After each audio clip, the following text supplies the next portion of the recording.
Hey everyone, Roddy here from The Vault, and today I've got a 1974 Ford Bronco. Yes, it's 4x4. Yes, it's got a 6-inch lift. Yes, it's got an amazing matching orange houndstooth interior to go with this awesome orange paint job. Now, it's got a 302 V8 under the hood that sounds phenomenal.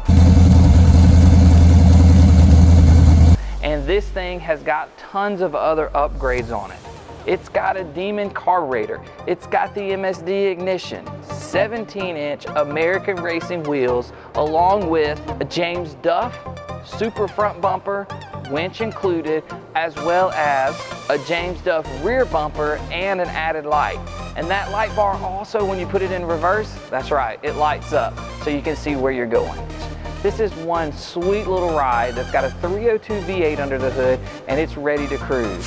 If you want to know more about any of our inventory, including this 1974 Ford Bronco 4x4, go to thevaultms.com or give us a call at 601-665-4027. We hope to hear from you soon. Remember to like, subscribe, and share on all our social media platforms and on YouTube. Once you've subscribed, be sure and click the bell.